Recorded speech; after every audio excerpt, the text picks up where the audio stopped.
Hello everyone! Welcome back to Elexhub channel. It's another day in Elexhub Engineering Department, so it's another tutorial. Today, pag-uusapan natin ang 3D printing with Bambulab software and printers. Whether you're new to 3D printing or medyo marunong na, this video will help you get started, make great prints, and have fun with your Bambulab printer. So let's begin! First, ano nga ba ang 3D printing? 3D printing is a way to make real objects from a digital file. Gumagamit ang printer ng plastic filament or other materials and builds the object layer by layer. So, sa video na ito, Bambulab ang software at printer na pag-uusapan natin kasi ito ang ginagamit namin sa Elexhub Engineering Department. Now, ano nga ba ang Bambulab? Bambulab makes amazing 3D printers and software. Their printers tulad ng Bambulab X1 are fast, accurate, and madaling gamitin. Their software helps you prepare your 3D models and control the printer, and perfect ito for beginners and experts. Next, let's proceed to setting up the Bambulab software. Step 1, i-download ang Bambulab software from their website. It works on Windows, Mac, and Linux. Install it and open the software.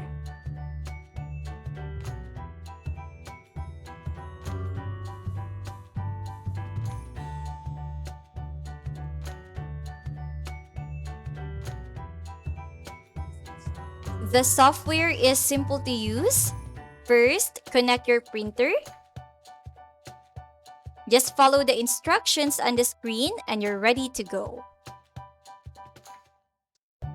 Next, let's prepare your 3D model.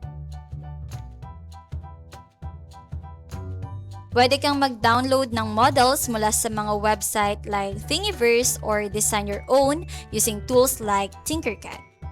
So last time, gumawa tayo ng 3D model of name tag sa Canva, so yun ang ipiprint natin ngayon.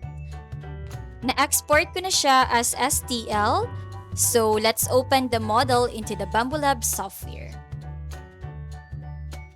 The software will slice your model into layers for printing. Pwede mong baguhin ang settings like layer height, infill, how solid the inside is, and speed. If you're new, start with the default settings. They work great for most prints. Now, let's pick the material.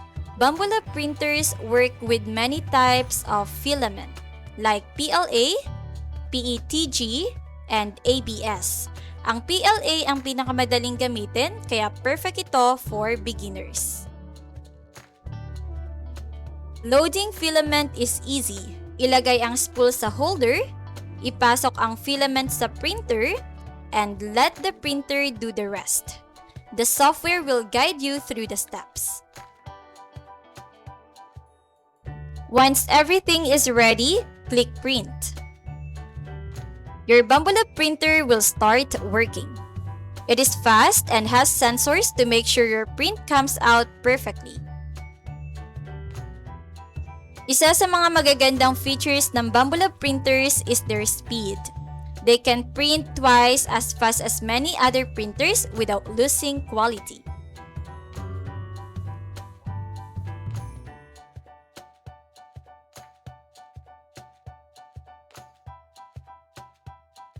When your print is done, tanggalin mo ito sa build plate. Kung gumagamit ka ng flexible plate, i-bend mo lang ng konti and then print will pop off.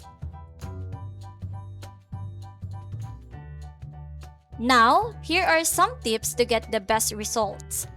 First, keep your build plate clean. Use isopropyl alcohol to wipe it. Second, try different infill settings para makatipid ng material o mas maging matibay ang print. Third, gumamit ng supports for tricky parts of your model. And fourth, i-update ang printer software regularly para sa bagong features. And that's it. Now you know how to 3D print with Bambolab software and printers.